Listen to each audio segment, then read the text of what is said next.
आज से करीब 4000 साल पहले मिस्र में बना एक ऐसा अजूबा जिसने दुनिया भर के लोगों को चकरा कर रख दिया। जी हाँ, मैं बात कर रहा हूँ the great pyramid of the Giza.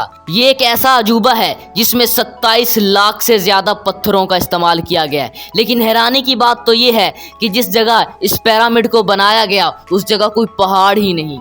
उस जगह तो क्या, दूर दूर तक कोई ऐसी चीज़ नहीं जहाँ से पत्थरों को लाया जा सकता था, बल्कि जहाँ ये पिरामिड बना है वहाँ सिर्फ और सिर्फ सहरा है। सहरा के अलावा कुछ भी देखने को नहीं मिलता। तो फिर कैसे इतने बड़े बड़े पत्थरों को बिल्कुल स्क्वायर शेप में काट कर लाया गया? क्योंकि 4000 साल पहले ना तो कोई क्रेन थी और ना ही कोई बिल्डोज़र। इवन यहाँ तक कि उस वक्त पहिया तक इजाद नहीं हुआ था। जब ये पहिया ही नहीं बना था तो ये पिरामिड इतने ऊंचे कैसे बनाए गए? ये सब कुछ जानने के लिए इस वीडियो के आखिर तक बने रहिएगा।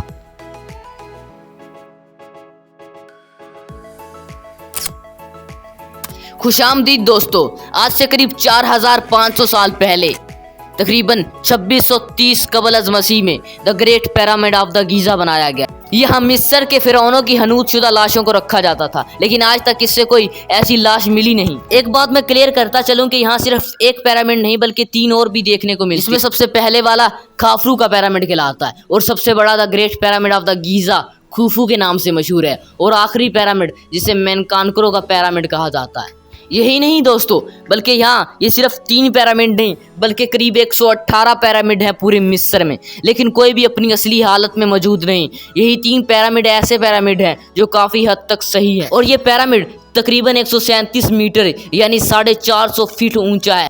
और ये करीब 4000 साल पहले ये दुनिया की सबसे ऊंची इंसानों के द्वारा बनाई गई चीज़ थी। अगर बात की जाए इसके वजन की तो ये बुर्ज खलीफा से कहीं ज्यादा वजनी है। बुर्ज खलीफा कहीं 5 लाख टन वजनी है, तो यही the great pyramid of the Giza 6 million ton तक का वजन रखता है। दोस्तों, कुछ लोगों का मानना है कि इसे कुछ इस तरह से बनाया गया था कि पिरामिड के आगे एक ढलान बनाई जाती थी और उस पर पत्थरों को घसीट कर ऊपर तक ले जाया जाता था और अपनी जगह पर फिट कर दिया जाता था। और सैकड़ों लोग एक पत्थर को खींचकर इतना ऊपर तक ले जाते थे।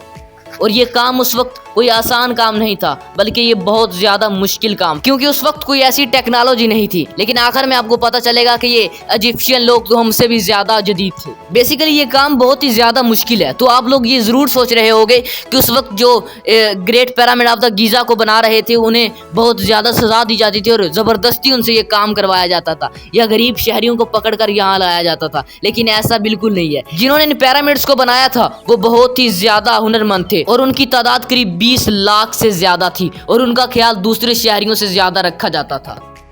इसी तरह ये अहराम करीब 25 साल बाद बने और इनमें तकरीबन 27 लाख से ज्यादा पत्थरों का इस्तेमाल किया गया था। और इन पिरामिड्स में ये लगाए गए पत्थर, इनका वजन करीब 3 टन से लेकर 300 टन तक। दोस्तों, उस वक्त मिस्र के जो लोग थे वो आफ्टर लाइफ पर बड़ा यकीन रखते थे। वो मानते थे कि मरने के बाद भी एक जिंदगी है।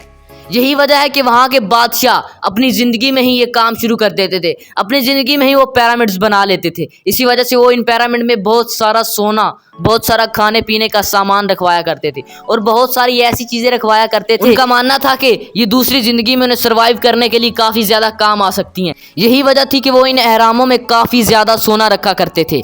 और यही नहीं, कई अहरामों से ऐसी चीज़ें मिल भी चुकी हैं। कुछ लोगों का मानना है कि उस वक्त भी अहराम मिस्र में यानी the great pyramid of the Giza में इन मम्मियों को रखा गया था और ऐसे ही कुछ सोने के ताबूत रखे, लेकिन उस वक्त के डाकू ने इन्हें निकाल लिया था। और दोस्तों, ये बिल्कुल स्क्वायर बने हैं, यानी इनकी जो शेप है बिल्कुल स्क्वायर है, ये टेढ़े मेढ़े नहीं बने हुए। दोस्तों, ये पिरामिड हमेशा से ऐसे नहीं थे, बल्कि जब ये बने थे तो इन पर एक सफेद पत्थर लगाया गया था, जैसे आज के दौर में हम दीवारों को सीमेंट करते हैं। लेकिन बाद में तूफानों और जल्जलों की वजह से ये पत्थर नीचे गिर गया। लेकिन आज भी the great pyramid of the Giza के कुछ ऊपर वाले हिस्से पर ये थोड़ा सा पत्थर रह गया है जो अभी तक नहीं गिरा। लेकिन सवाल ये उठता है, कितने बड़े बड़े पत्थरों को लाया कहाँ से गया? मिस्र हिस्ट्री के मुताबिक ये पत्थर तकरीबन 800 किलोमीटर दूर से लाए गए थे। आप ऐसा ही समझ लें कि पत्थरों को क्वेटा से इस्लामाबाद लेकर जाना है, यानी पाकिस्तान की एक साइड से दूसरी साइड पे पत्थरों को ले जाना। लेकिन ये उस वक्त काम इतना आसान नहीं था, क्योंकि उस वक्त तो सड़कें भी नहीं थी और बिल्कुल जंगल ही जंगल होते थे। आज के दौर में ये काम आसान हो सकता था क्योंकि आज गाड़ियों में पत्थर रखकर यहाँ तक लाया जा सकता था। लेकिन उस वक्त इस पत्थर को कैसे लाया गया? बेसिकली इन पत्थरों को एक लंबी तरीन नहर खोदकर और फिर उसमें जानवरों के चमड़ों में हवा भरकर ये पत्थर उन चमड़ों पर तहरा कर गीज़ा लाए जाते थे। ये काम बेसिकली इतना आसान नहीं था, बल्कि इतनी लंबी नहर खोदना और उन पत्थरों में इनको तहरा कर ले आना ये कोई आसान काम नहीं। लेकिन दोस्तों कुछ लोगों का मानना है कि ये पिरामिड एलियंस ने बनाए थे, क्योंकि उस दौर में क्या, ये तो आज के दौर में भी एक बनाना एक नामुमकिन बात है, तो फिर ये कैसे बनाए जा सकते हैं। ये एक फजूल थ्योरी है, क्योंकि जिस बारे में आपको नहीं पता उस बात को छोड़ दें, ताकि हमारी आने वाली नस्लें, हमारी पीढ़ियां उस पर ज़्यादा से ज़्यादा रिसर्च कर सकें। कहा जाता है कि ज़माने के सामने हर चीज़ फना है, लेकिन पिरामिड एक ऐसी चीज़ है जिसके सामने ज़माना ही फना है।